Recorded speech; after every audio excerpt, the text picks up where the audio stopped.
What's going on, everybody? Welcome back to BridgingTheGeekdoms. On today's episode, Colton actually got a chance to sit down with somebody that I actually absolutely admire. All the hard work that he and his co-hosts have put into building a podcast network and a show and so much more is inspiring to those who want to be content creators, who want to be podcasters, who want to be TikTokers, whatever it is, because of the drive and the ability to just juggle all the craziness that comes in life. But Colton got a chance to sit down with Kenric Regan of Spoiler Country. Now, Spoiler Country may sound familiar to you because just about a month ago, I sat down and talked with John Horsley of Spoiler Country. Kenric is the co-host alongside John Horsley from Spoiler Country. And together they built Spoiler Country and then eventually the Spoilerverse, along with so many other people. But this interview that Colton does with Kenric is absolutely amazing. I laughed my ass off so many times while I was editing the episode. So I hope you all enjoy it because it was a blast to listen to. So please sit back, relax, and here's Colton and Kenric.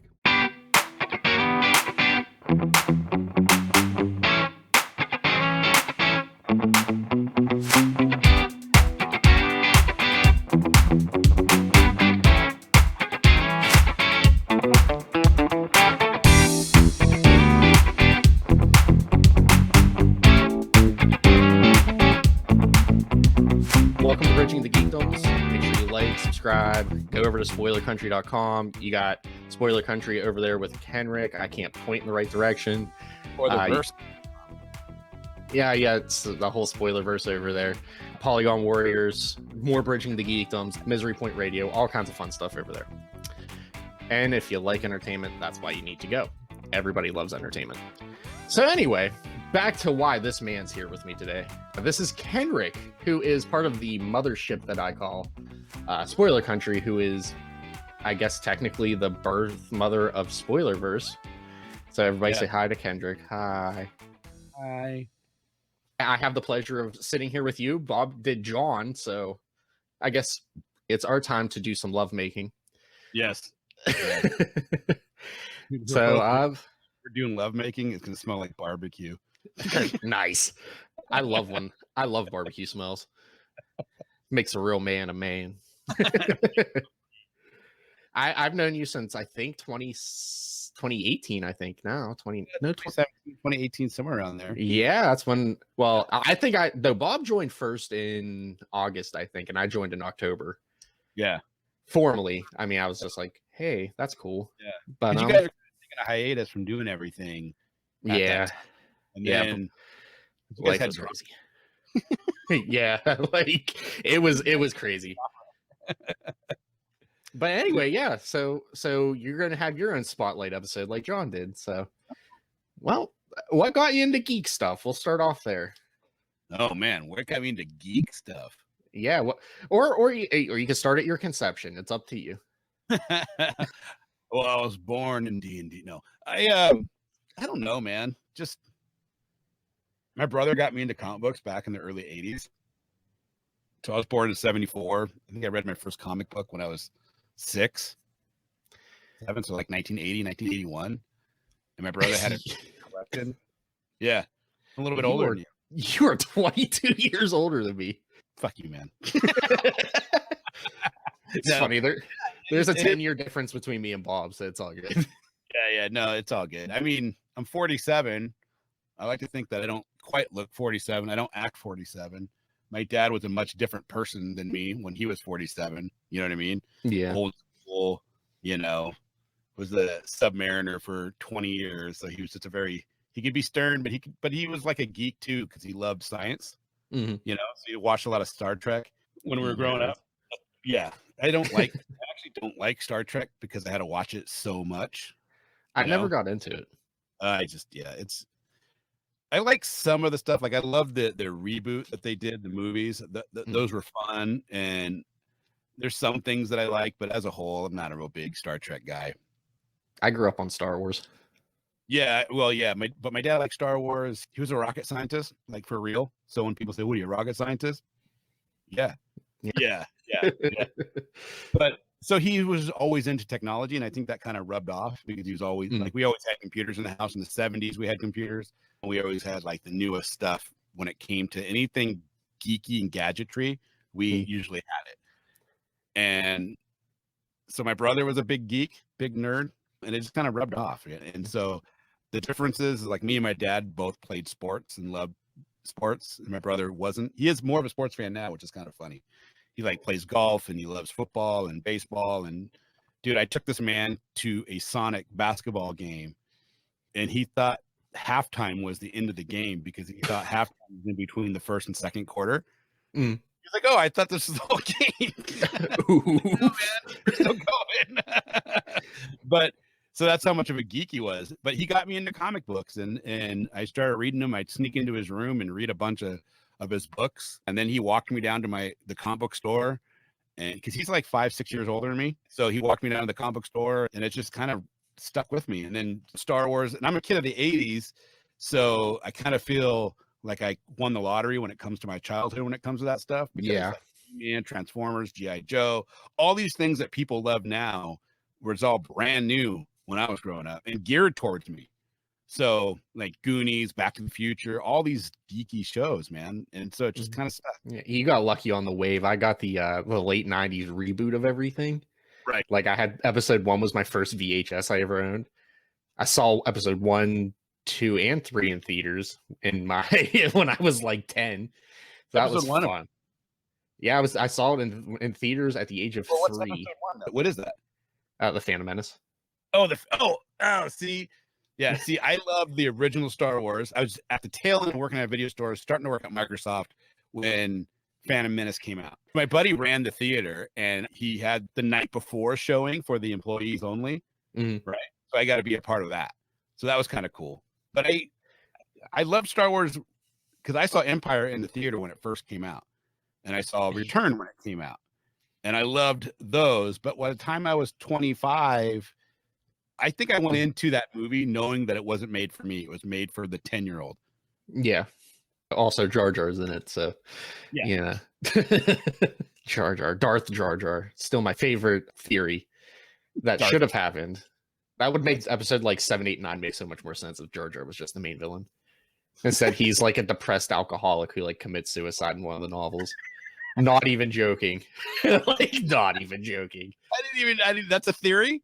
No, it's confirmed. Like I forget what novel it's in, but he's like a homeless alcoholic. Wow. His harsh fall from grace. They just like totally just screwed him over.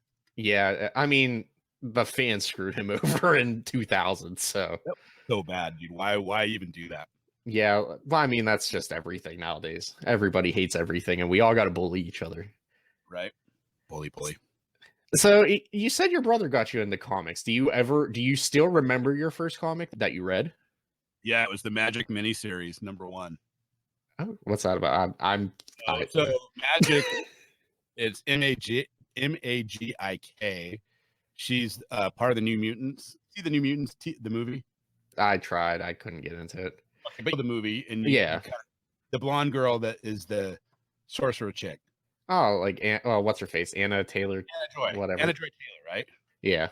Yeah, that's her name. Yeah. Anyways, she plays Magic, so that's the character she was playing, and she is Colossus's younger sister. Oh, that's so dope. I was 8, and she was 8 when the comic book starts, and then so she gets to be like this little kid that gets transformed and grows, and then has all these ends up having all these powers, and it kind of spoke to me in that way, and so I really loved it, and so that's what got me into it, and then I turned into a giant SpiderMan dork. Nice. Have you read the Sinister Wars run yet? I think it's only on issue 3. It's really dope. I didn't read any of the 2017 or 2018 Spider-Man run that's still going. Yeah, but apparently at some point in time he makes a deal with the devil. And the Sinister Six and literally like 7 different versions of the Sinister clans are actively hunting Peter Parker. No, I have to check it out. See, I love the Marvel stuff. I love the DC stuff. But they have so many titles and so many storylines that I just don't keep up on any of it anymore. Now I do more independent and like small print runs of stuff, IDW, that kind of stuff. The only ones I've been reading is Savage Avengers and the Conan series. I've been reading the High Republic. Is it good? Yeah, it's pretty good. What is it, issue 9 or 10 it's on? It just finished up like its first arc. Yeah. Which is cool, but I mean, I want more. And I've been reading War of the Bounty Hunters because apparently like Dr. Aphra and Darth Vader fight in it or something. I don't know. Are you a Marvel guy more or a DC guy? It doesn't really matter. I will read whatever you put in front of me. I'm not picky. Yeah. What do you think of like the Comicsgate stuff? Do you agree with anything, or do you just like, man, I don't really? Because like I can tell you that this is my viewpoint on it. I why the fuck do you care that much about a comic book?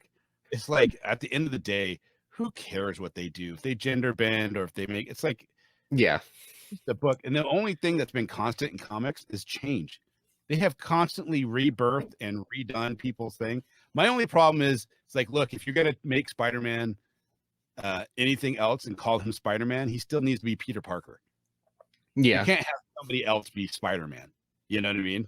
It has to be, no matter who it is. You can make him a transvestite or whatever. I don't really care. Just, you make him a transformer. A transformer. Tolerance. That's funny. So speaking of Spider-Man, how do you feel about the Far From Home trailer? Yeah. What's your theory? I don't really have a theory, dude. When I first watched it, I'll be honest, I wasn't excited for it. I was like, eh. And then I watched it again and I was like, oh, that's pretty cool. And then it was like the third or fourth time that I'm watching, I was like, oh, I really can't wait to watch this movie.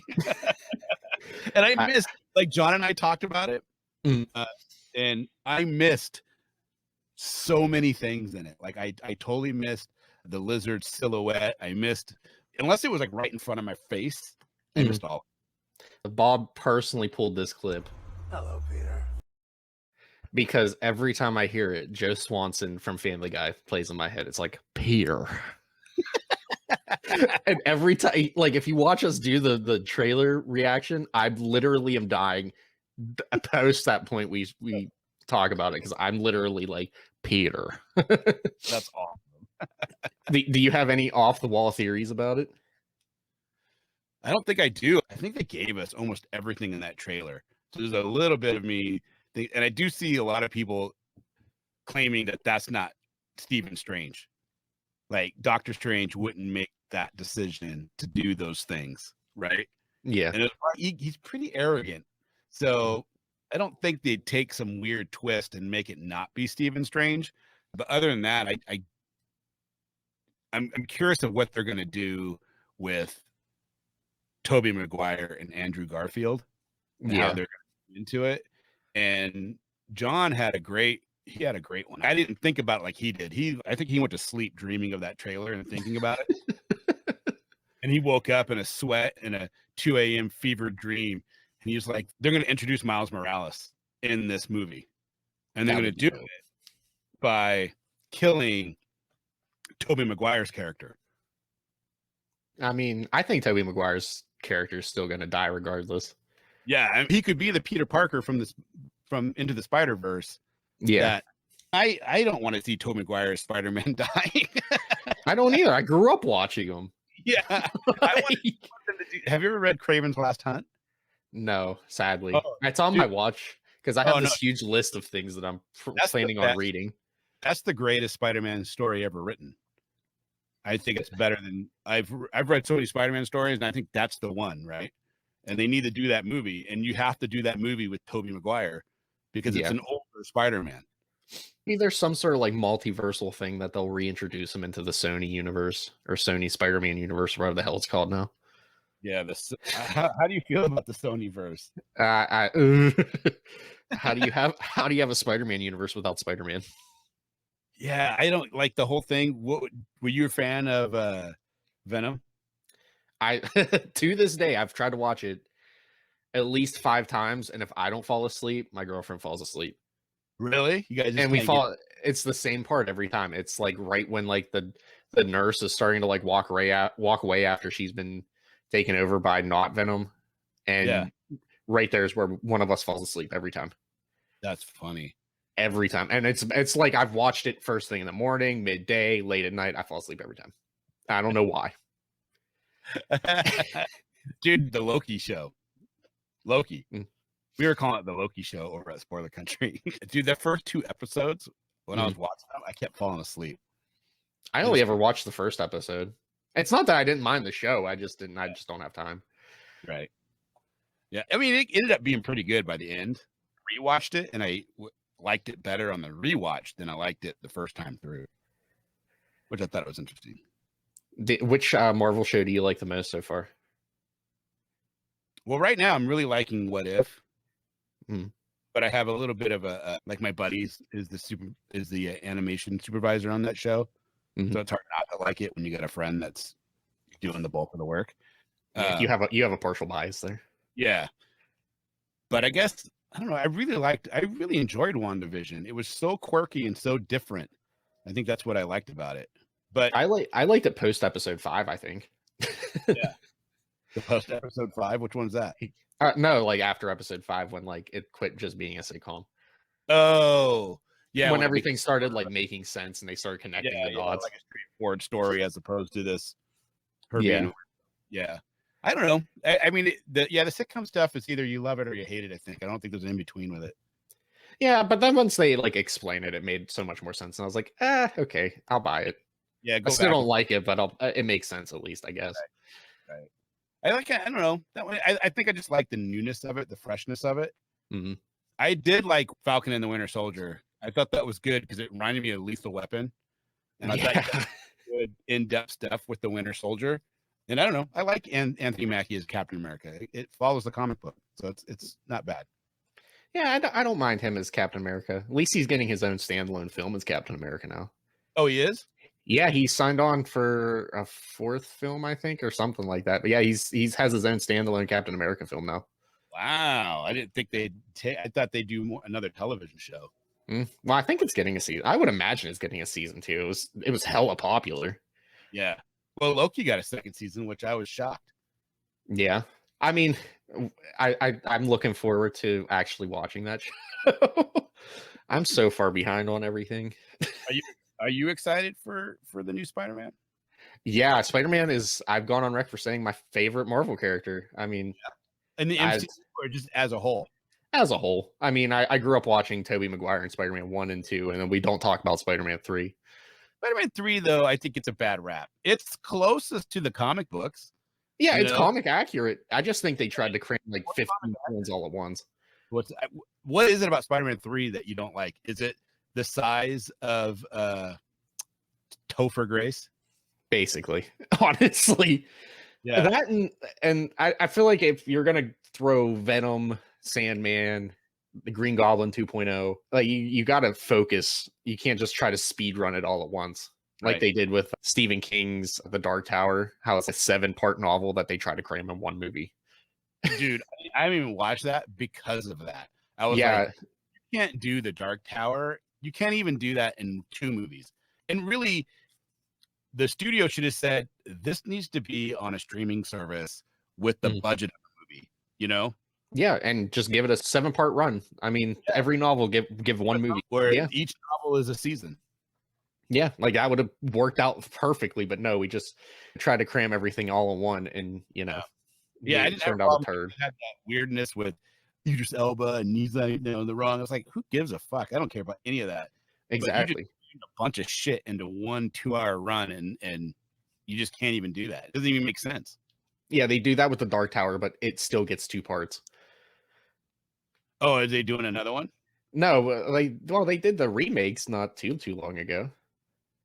It Chapter 1 and It Chapter 2. Yeah. Even though the one in the 90s, he turns into a giant spider and they like throw rocks at him and he dies. The second one's actually closer to the novel. Yeah. The remake's closer to the novel because like they just shout insults and he shrivels up and dies. Spoiler alert. Sorry. Spoiler. Did you watch The Stand? No, not yet. Did you see the original? Have you read that book? Yeah, I'm a huge Stephen King fan. So did you watch the original one from the 90s, the miniseries from the 90s? I think I made it halfway through it. Yeah, I read the book, and so there's a ton of people that love that miniseries, and I don't think they've read the book, or they watched the miniseries, then they watched the book, or then they read the book, which made them like the miniseries for what it was. You know what I mean? If you've read the book before, then you go and watch it. It's hard watch. It's like, oh man, it's just not. It just doesn't hit it. That's what shocked me so much about the chapter 1 and 2 remakes, because I was like, damn, these are actually relatively close to the books. Cut out a lot of the BS that didn't matter. Yeah, the whole like kid gangbang at the end of the first one. So you know, if it comes back, they all like in the fucked movie or something. Yeah, in the book, you're like, yeah, that's a weird read. You're like reading. Wait, what am I reading? You're like, wait, no. I don't care what kind of coke binge you're on. No, this is not okay. What's your favorite Stephen King book? Probably any one of the Dark Tower series. Oh, really? Yeah, I'm a huge slut for stories that like write in circles. Right. Like if they end the same way like the first one began. I'm a slut for that. Yeah. That's funny. Yeah, it's the Dark Tower. I don't know. It's more fantasy. It's more sci-fi fantasy than it is horror. Yeah. Well, that's because it does the task of like combining his whole like all of his novels and that giant multiverse thing that he tried to do. Isn't that what they're trying to do on Hulu with that Stephen King? Sadly. Remember that show? Castle Rock's on there, and it's Castle okay. Rock. Is it gone now, right? I think they're done. Yeah, it's only got like 2 or 3 seasons. Yeah, I don't think they're doing any more. Disappointingly. I liked the first season. The first season was cool. Yeah. I thoroughly enjoyed it. With the girl from Misery, when it's kind of like her history. Yeah. I mean, I wish they would just grow up and just finally do the multiverse. I mean, the MCU works. DC's kind of doing something, and you know. Are you I gotta ask you, are you a DCEU fan? I don't mind it. Are you as big a fan as Bab? No, I wouldn't say I'm as big of a fan. Like I watch them. I mean, I casually watch everything. Very few things do I actually like in-depthly go into.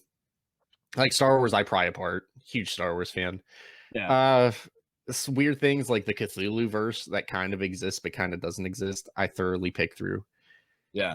Stuff like that. But like the mainstream stuff, I'm like, I watch them for face value. I don't expect a lot out of any of these movies. That's why like I enjoyed Justice League, even the one that freaking what's his name totally killed. Yeah. Josh, you know, see, I didn't mind it either. I mean, compared to the Zack Snyder one, it's not nearly as good, but you know. Well, the one that they just released is a lot better. Bob gets way more into him than I would ever get into, because it's like, holy shit, dude, you are in deep. Yeah, I mean, you could ask me how many times does Han Solo say nice in Star Wars, and I could be like 72. Like, I could go like with that with Star Wars, but anything else, like nothing. Did Han shoot first? Canonically, yes, and I refuse to accept the digital remasters, even though they are canon. I refuse to. I don't understand. Why did they change that? Because George Lucas is a nerd. Yeah, but I mean, I wonder what was his thought process on. Did he do it because people were giving him shit because Han Solo shot first and killed that guy? That's murder. Or is it? We'll ignore the giant space genocide that happens like 10 minutes later in the film, but you know, whatever. Right. Yeah.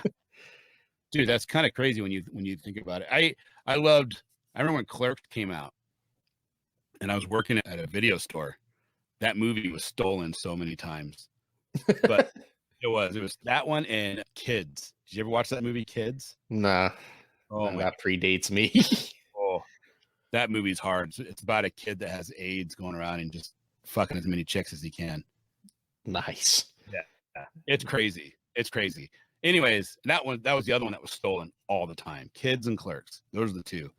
And Clerks, man, that scene where they talk about the Death Star and all the contractors working on it, they blew it up. I was like, holy shit, I've never had that thought, but it's totally true. How many innocent people? And I thought the same thing when when I watched Endgame and Captain Marvel came through and just totally blew up Thanos' ship. Yeah, like that he enslave and have on that ship, just cooking dinners and washing toilets. yeah, and then they just like casualty. Yeah. Well, no one says anything. Yeah, it's the silent majority that died there. It could have been half of the Asgardians, or no, what is it? It'd be a sixth of the Asgardians that he didn't kill in the beginning of Infinity War. Right. Yeah, but she did. Yeah, she just finished it off. She's protecting the galaxy. I don't need any more Thors. That's what Natalie Portman's for. Are you excited for Thor 4?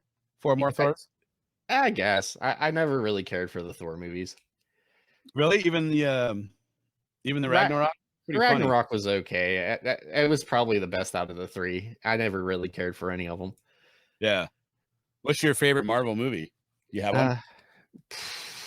I don't know. Probably. I don't know. I like them all. I mean, the first phase is kind of rough to watch, but as long as it's not Ant-Man, I don't personally care.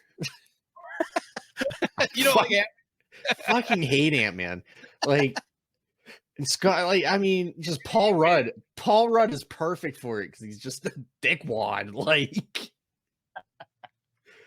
and then, like, yes, like, let's just place Ant-Man and Ant-Man and the Wasp, like, before, like, or right after the two biggest films that we're looking forward to. Yeah. And then, like, let's give, like, the post-credit scene just a fucking ant drumming. No relevance to anything. It's just a fucking ant drumming. Like,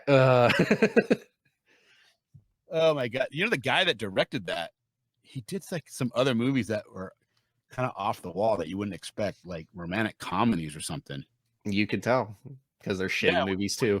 Like if you see which ones he's done, I can't remember the names of them now, but it makes total sense on the style of Ant-Man, on the way they're done.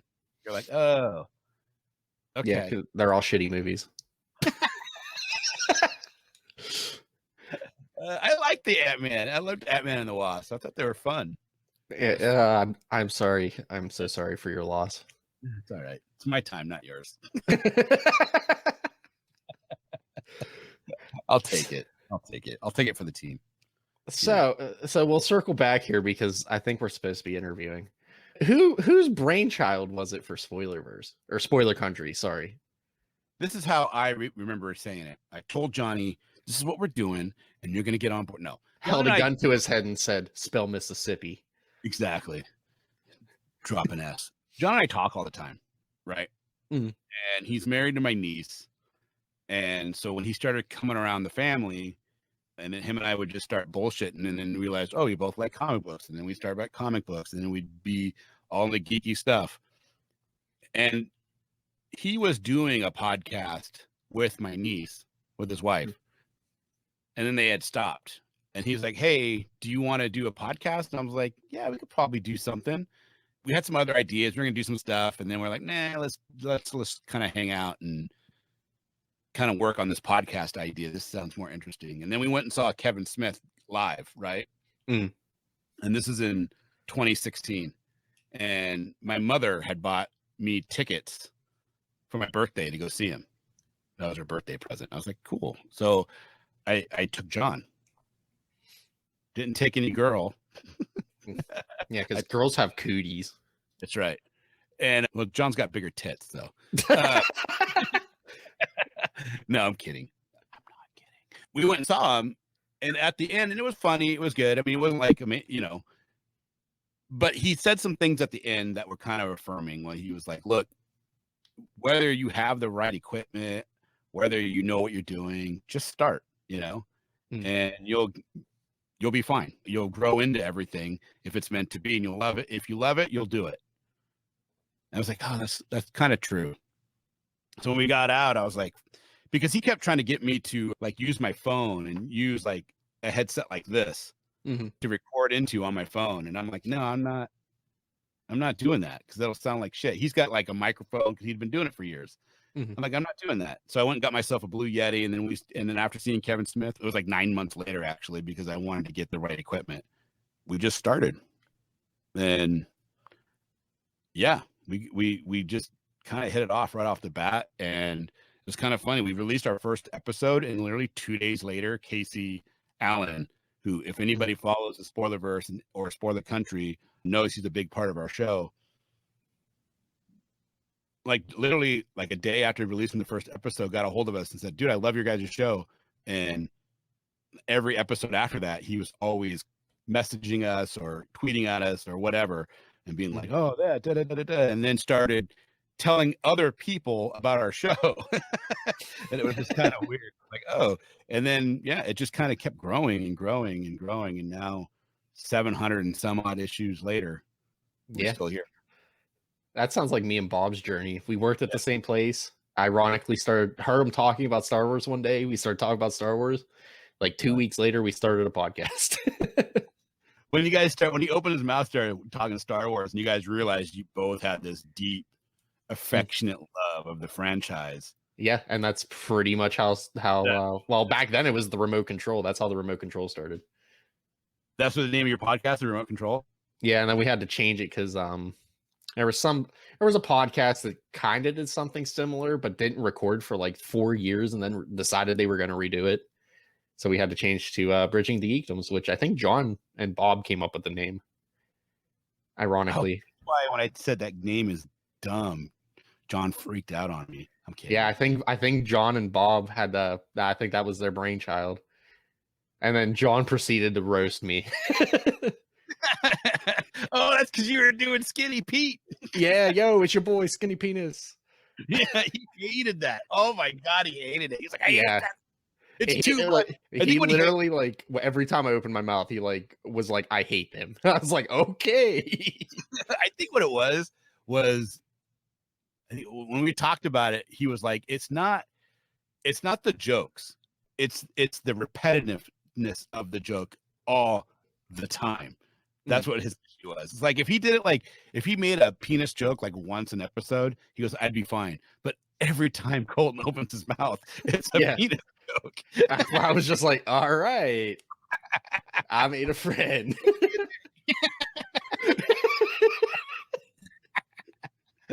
I'm just joking about penis. You're actually being one. Yeah. It's like, hey, thanks for the like, thanks for the listen. He's got your best interests at heart, though. He really does. He wants to see you guys. That's why he's like, I think it's a bad idea. But I mean, hey, I don't say Skinny Penis anymore. No, I don't even go by Skinny P anymore. I'm just your boy. You're just your boy. Yeah. I'm your abnormally large and short penis. I'm only 5 inches around. Damn straight. Gang gang. Now Bob's gonna have fun with that one. So anybody that listens to Spoiler Country now knows that you guys basically do just interviews. Let to the interviews. Yeah. So I'm probably not supposed to say anything, but I'm going to tell you anyways. We're going to cut back a little bit on the interviews because we were never meant to be a interview show, right? It's been great, and it's helped build a podcast, and it's a lot of fun because I get to talk with some amazing people. Like I've had Thomas Jane on, and we just had the writers of Sweet Girl, the new Jason Momoa movie, on, and Todd McFarlane's been on, and Tom King's coming on, and so Robert Wool. I mean, we've had some amazing people on. Super lucky. We didn't start off that way. We started off as just us having a topic and then going over a topic, and every once in a while having somebody else to talk to about certain things. We were going for a couple years.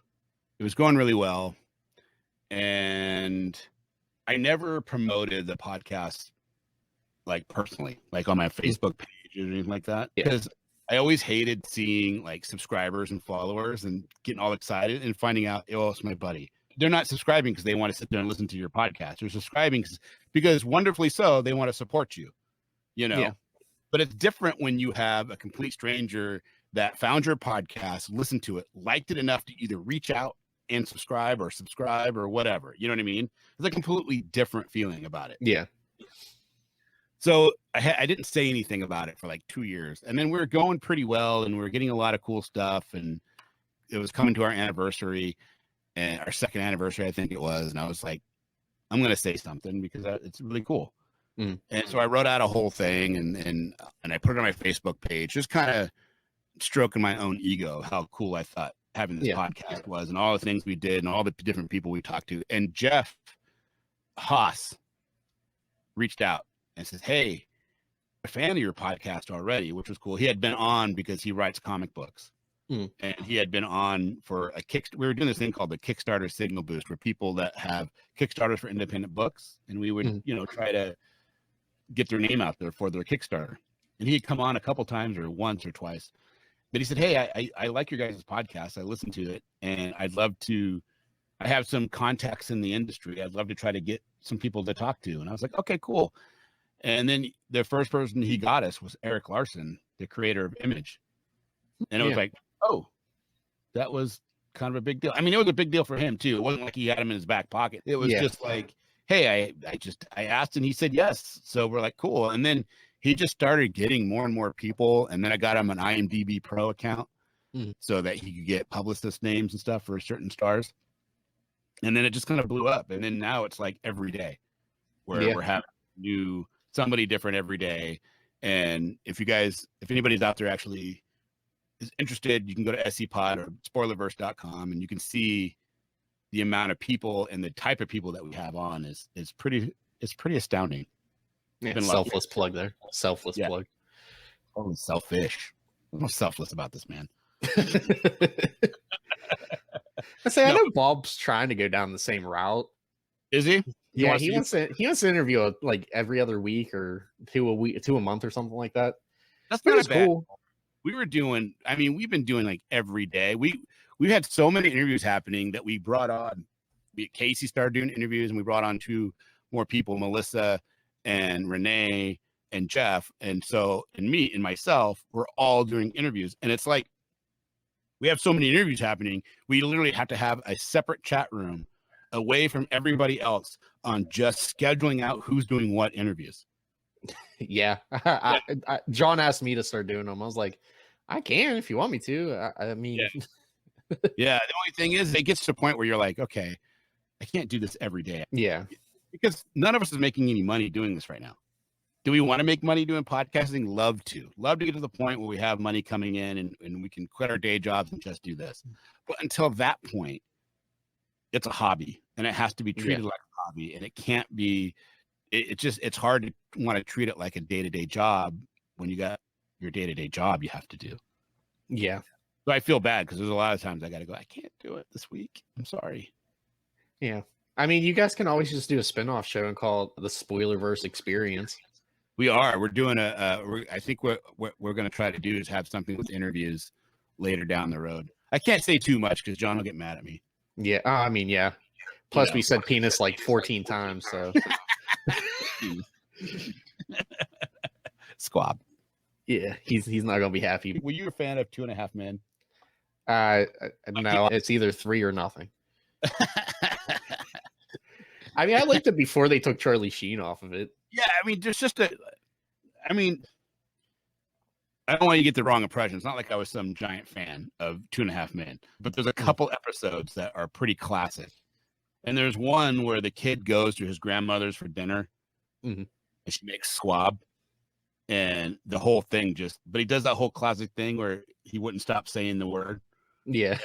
And everything, like, I mean, literally, like the bathtub on the second floor comes through and the water's everywhere and he's all squab.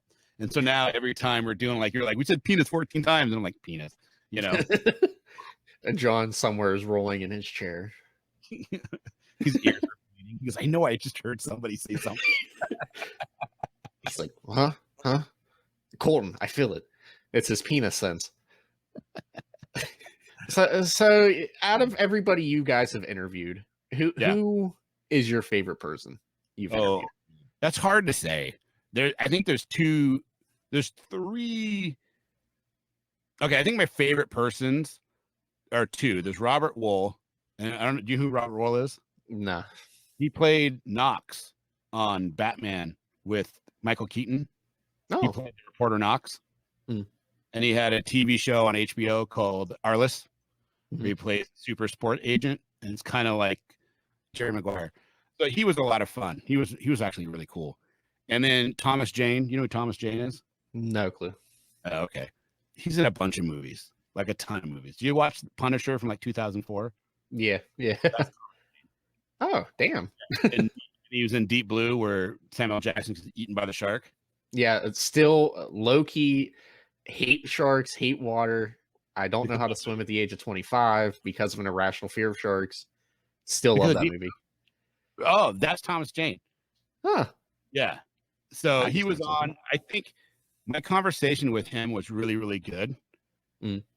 And we had a lot of fun, and we had a lot in common. So we were talking. We both love Clint Eastwood, so we talked a lot about Clint Eastwood. And That's a good gorilla song. Yeah. Yeah.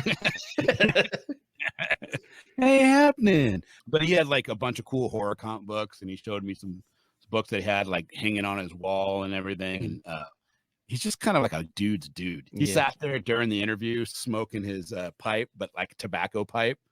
Oh, badass. Yeah, it was just hilarious. And then, but I think one of my favorite interviews I did was John Wesley Shipp. Do you know who he is? No clue. I am not cultured at all. Well, he played he's played the Flash's dad in The Flash on the CW, and he also played the Flash back in the early 90s from the original Flash TV show. Oh, yeah. Me and Bob watched the. Oh, I can't remember the team up. I can't remember, but he was in it, so. I can't Was it a remember. CW thing? Yeah, I can't remember what it was.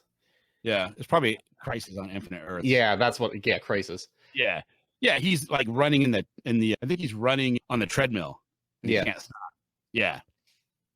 So we had a conversation with him. He was a really cool guy, and my interview style is I try to find questions that other people aren't so much asking, right? Mm-hmm. So I do a lot of research before I have somebody come on. That's why I don't like doing it last minute. I want to know who I'm talking to most of the time. So if they've written stuff, then I'll go through and I'll try to read what they've written, or at least a semblance of it. But then I'll also go through YouTube and other podcasts and find their interviews that they've done. And I'll listen to 4 or 5 different interviews that they've done, and then try to find cues of questions that were asked that they obviously liked, but the person questioning them didn't follow up on. And that happens a lot. You'll notice it where like you see them starting to open up, but the person asking the questions just has it in front of them, and they just want to get through their set of questions. Yeah, that's why when I interview, I just walk in raw. Tell me about yourself. We'll learn along the way. That can be good. I've done that. It can be really, really bad too, because I've had some interviews that just go like completely awkward. I just kind of like run out of steam. Yeah, that's why, like Bob, if you listen to Bridging the Geekdoms, I literally sit there and listen like 90% of the time. I just go ahead. I can listen for like 3 days. Go ahead, just keep going. I don't care. Well, we had John on, and I found this interview with him from like 12 years ago or maybe 8 years ago, and this guy's talking, and he's asked him about his school or something, and he hinted about a time his house got shot at, and I was like, what? And the guy just skipped right over it. Why would you? That's interesting. He had a set of questions in his hands, and he wasn't really listening to what the person was saying. He was just asking questions. And they were all fanboy questions, right? Because he was a massive fan. And so he was already nervous. And then he just wanted to get through his questions. And I was like, oh, that's interesting. So, and I don't get nervous with people. I don't, honestly, I don't care enough to get nervous about who I'm talking to. I just want to know what they're up to and how they are and how they get into their craft and all that. Anyways, I started asking about this whole thing. So I saw your house got shot at when you were in school in North Carolina, when you're in high school. What happened? And he just opened up about this whole thing, that his dad was a youth minister, and they went to a school in the 60s that was starting to be integrated, but there were still a lot of people back not fighting against the integration. Yeah. And he had friends that were black, and his sister had friends that were black, and back and forth, right? And it wasn't a big deal. And he decided to have a party. And party started. They were like, they had planned it out. They invited people. The principal found out that he was having a party and it was going to be integrated, and told him not to have the party. And then the local church came to his dad and said, look, if you let your kid have this party, you're going to get fired. And his dad was like, well, I got to do the right thing for my kids and show them how it is to be the right kind of person, and decided to have the party anyways. And during the party, they were all in the living room. And then for some reason, they all decided to go to the kitchen. And when they went to the kitchen, somebody totally shot up their living room on a drive-by. That's crazy. Yeah. And then his next day, his dad got fired from his job as a minister. And it's crazy to think that was only 70 years ago. That was a lifetime ago. Yeah. Well, yeah, it was 1970. And so it was like, it's kind of crazy. And then he went back a couple years ago and to the same town, and the town officially apologized for what happened, gave him and his dad like the key to the city. And then they were able to do this big speech and kind of heal some of these wounds, I guess. But kiss a little bit of ass. Yeah. Kiss a little bit of ass. But we had this whole conversation about it. And it really just started from that whole thing. He was choking up while he was giving the story because he talked about a bunch of other stuff. And then his publicist called us the next day and said that was the best interview we have ever heard John do.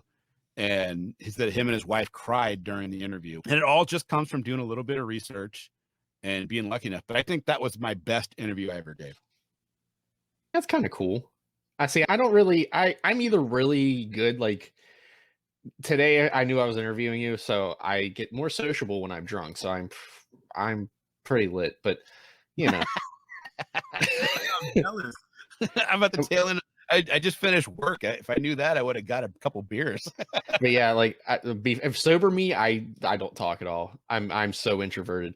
But drunk me, I could talk till the cows come home. Oh, dude, I'm a chatterbox. I think that's why I just kind of took over when we started doing the podcast, because I talk so much, and it's rare that I don't have anything to say. You know?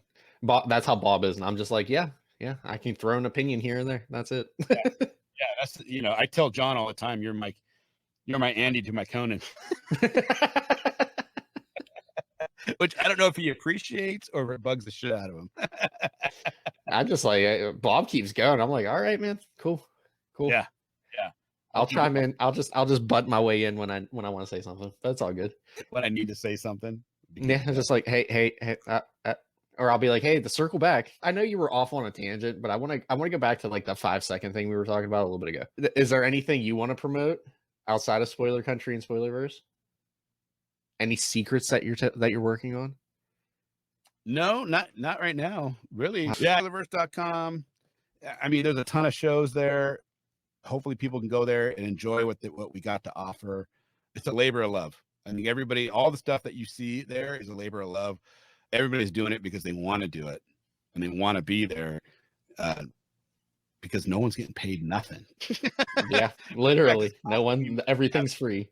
Oh, dude, it's costing John and I. We pay for all. Yeah. It's not cheap. Please go.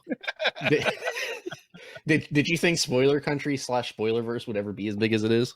No, dude. I thought Spoiler Country would go like a once a week or once a month thing, and it would just be John and I being dorks and talking about dumb shit, and then just releasing it. And if we get 25 people listening to it, we'd be excited. And we were very ecstatic the first time an episode, I don't even remember which one it was now, made it to 25 listens. And when we had an episode made to 100 listens, we thought we were just you were like, I'm quitting my job, going to Hollywood. Exactly. But as it's kind of grown, it's just been, I guess it wasn't a shock that we started getting some good numbers, downloads and stuff on the podcast. The shock came when everybody came together to write articles and to manage press releases and to be a part of the website. At the time was just the spoilercountry.com website. It was sepod.net. That's all it was just our website for our thing. And then we had one of our guys that used to help us all the time, Eli, wherever you are, Eli, thinking about you, buddy. He coined the term Spoilerverse. And we were like, oh, this is cool. And because Bridging the Geekdom came on, and Shooting the Sith and Misery Point Radio and Spoiler Country, and it just kept growing, and Narrative Gunslingers and Nerds from the Crypt, all these podcasts started coming to us and saying, hey, we like what you guys are doing. Most of the people that are on our website came to us and asked, hey, do you guys have room for us? It wasn't like we've never recruited anybody. It just kind of came together. And I think that's the thing that every time I sit and think about what I have going on, that's the one that always gets me, because it's like, I can't believe people are taking their personal time to help me with this and not wanting anything in return but to be a part of it. It's humbling in a lot of ways. It really is, because you're just like, I don't even know what to say except thank you. And I say it every time I talk. When we have our little Spoilerverse staff meeting. Yeah, the HR calls, because we all harass each other during them. Exactly. I spend like 10, 15 minutes thanking everybody, because I don't know what else to do, because it's overwhelming at times, because you're just like, I can't believe all these people are helping me do this. You get on a call with like 15 other people across the country too, because me and Bob are on the other side from you. Oh, dude, we have people from all over. Yeah, in the South, on the East Coast, from Pittsburgh to New York to San Diego to San Francisco to Seattle to Texas to Alabama. It's like all over, and it's just like, it's overwhelming in a lot of ways. So it's hard to. I think that's the thing to be the most proud of, is that even if nothing ever comes of this, the fact that we're all working towards the same thing is really cool. Yeah, that's where the Cthulhu symbol comes from. You're a cult that we all just mysteriously joined. Well, we've been using that Cthulhu symbol since the beginning of Spoilerverse or Spoiler Country. That was our thing, because I was a huge H.P. Lovecraft fan. I love the Cthulhu mythos.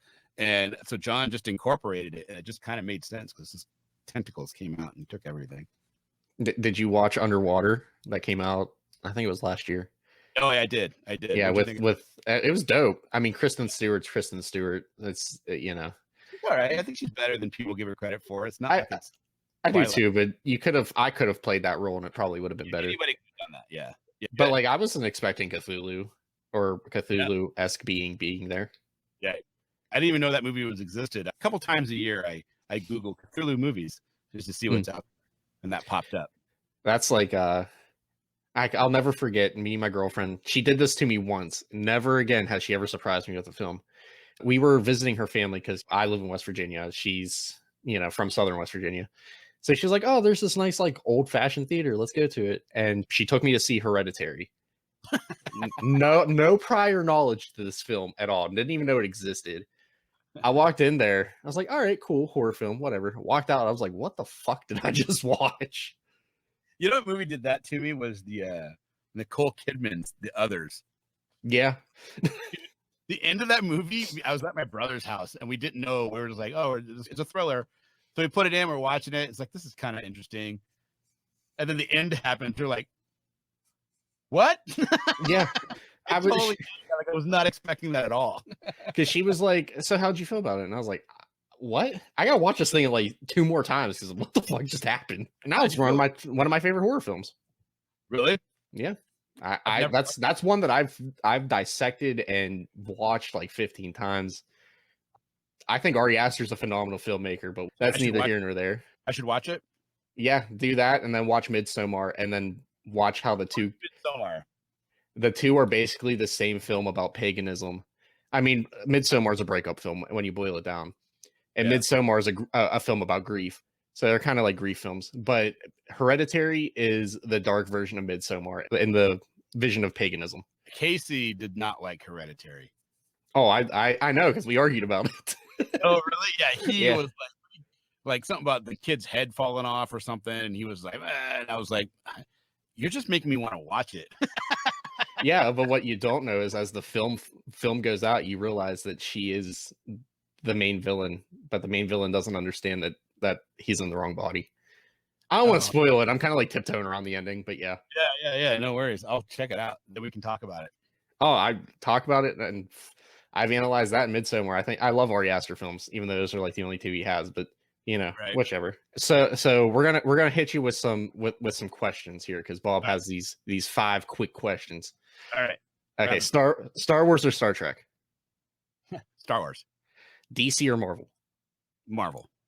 Did Kirk or Picard? Picard, but I think I still like original Star Trek better just because I don't know. It's just they kicked more ass. Subway or Quiznos? Oh, Subway. Damn straight, Quiznos sucks. I don't like toasted. I don't want my bread toasted. What? No, I don't want toasted. How many people have you killed? The only thing that should be toasted is grilled cheese. I don't want my freaking cold cut combo toasted. I don't want my Italian sandwich toasted. No. Let me guess. You don't get Italian urban cheese either. I do get Italian urban cheese. Okay, so you don't eat the people you kill. You just store them in your basement. Yeah, I kill them and then I dig a ditch, but I don't cover the ditch. That's it's economic. You don't want to bury them. You got more bodies to put there. Subway only toasts their sandwiches because of Quiznos. Quiznos sucks. I've only had it once and never again. Yeah, I do love the Quiznos commercial though. And I will keep my bush. You know what I'm talking about? Have you seen that? Okay, and then last one here. One thing no one knows about you that you think is cool and or strange. One thing no one knows about me that I think is cool and or strange. Shit, I feel like he wants some kind of like earth-shattering, like, oh my god, I can't believe it, blow your mind. But Kenric's really, a scrawl. You heard it here first. Down to I can dislocate my thumb on command. That's kind of cool. Yeah, and I can do it on both. And when I was a kid, I busted this thumb playing soccer. Mm-hmm. And I got to the doctors, and he's like, does it hurt if I do this? I'm like, yeah, that hurts. I said, I can't even dislocate my thumb like usual. And the doctor almost passed out. He was like, what? What kind of wizardry? Yeah, and the weird thing is I have weird things with my thumbs. I just realized this. So there's that. And then when I was 5, I totally smashed my thumb in the windowsill. My cousins were over, and we're like, me and my brother were joking around, and we're like going around and shutting all the windows. I don't even remember what we were doing, but I shut the window. My brother opened the window, and my thumb was in the windowsill, and just went, and my thumb went, and just the pain from the blood just rushing and couldn't go anywhere. Mm-hmm. And my parents had come home like it felt like 2 seconds after it happened. They were gone, and all of a sudden they were there, and they had to rush me to the hospital. It was so big, and my dad was in the Navy, so we went to the Naval Hospital, and I'll never forget this whole thing. We got to the hospital, the doctor looked at my thumb, and then talked to my mom, and it was all like wonk wonk wonk, because it was like this pain was like wonk wonk. Yeah, that's what was in my head. I couldn't hear anything going on because all I had was this pain from the thumb. I mean, if they would have let it go, my thumb probably would have had to come off at some point. Oh my god. Yeah, it was bad. So he's talking to my mom. He writes a note and he gives it to her. And then she's like, they're pointing. He's pointing and she's like pointing and he's giving her directions. And we walk to the other side of the Navy hospital in Bremerton, Washington. And on the other side was the dental place where people would go to get their dental work done. And the doctor called down there. She gives the note to the lady in the desk, and she reads it, and she looks at my mom, and she reads it again because it's all like it's so vivid in my head. You know what I mean? Yeah. And then she reads the note, and she looks at my mom, she reads it again, and then she calls a number, and it's just like, and all of a sudden this guy comes walking out, and he reads the note, and he looks at my mom, and he goes, "Really?" And she's like, "That's what the doctor said." And he calls the doctor, and he's like, and they're having a discussion back and forth and how to do something. He's like, "All right." And he brings me into the back, and we get into the back near the dental chair, and he sits me down on the bench, and he's talking to me. I can't even hear what he's saying. And my mom's like, "I got to go." And she just leaves the room. She just leaves. And he takes the drill that they drill out your cavities with. And he takes my thumb and he goes, zip, and he just zips right into my the middle of my thumbnail. Like right there. Dink. And he just nicks it. And as he nicks it, he hits the skin and blood just bursts. And he just goes all the way up and hits the skin. And the pressure was gone. Instantly gone. And it felt like Like it didn't hurt at all. Because one, I couldn't see anything on the thing. All I felt was pain. Was a constant drum of pain. And so when they did that, I didn't feel nothing. It was just relief. It was like when you gotta take that, like you're watching that movie, but you gotta take that piss, but you refuse to leave because this is badass. Yeah. And then when you get up, the movie ends, and you get up and you run to the bathroom, and you gotta pee so bad. And then when you finally let it go, it's just like, ugh, you know what I mean? Yeah. That's kind of like what it was like, but 30-fold. And yeah. And I had a bruise. The discoloration of my thumb lasted for 7 years. I was 12 when the discoloration of it being blood underneath and purple and black was gone. And it happened when I was like, yeah. That was the weirdest thing that happened in my life. I think that was cool. I think a lot of people knew because they, because they grew up with me, but most people in my adult life don't know. That's pretty fucking dope. Yeah, it's crazy. I mean, it could have been like, yeah, I beat this dude up and he tried to like jump through my window and he smashed my finger, but then I killed him and ate his face or something. Yeah. When he broke the window, the gas can for the lawnmower was sitting outside, and I reached down and grabbed it, and I doused him in it and set him on fire. Yeah, and then I burnt my thumb, and that's how it turned black. Yeah. Yeah, it was kind of crazy though. It was pretty nutty. That's hella interesting. I'm not even gonna lie. I wish I had something cool like that happen to me. I just like fell on I had the bright idea of driving a Power Wheel off a 3-foot fucking wall in the concrete and broke my face. No way. How old were you? Oh, I couldn't even tell you. I was like 4 or 5. Like everybody's freaking out, and I'm like, what was it at home or? It was at like, well, she's not my aunt, she's my dad's aunt, so I guess that'd be what, my great aunt or something like that. Like I had a huge, like my nose was all busted open from like here to here, blood just gushing everywhere. I'm just sitting here like, why are everybody freaking out? I'm not even in pain. I want to do it again. Right. Like, yeah, that was fun. I don't know what happened. I still don't like. I just remember doing it and everybody freaking out. I don't even remember like going to the hospital or anything. What kind of Power Wheels was it? Do you remember that? It was like a red Jeep. That's awesome. And from that moment on, I knew I wanted to be in Jackass. I'm gonna find out if they're doing a 5th one, and I will be in it. Promise you. You're not gonna drink horse semen, are you?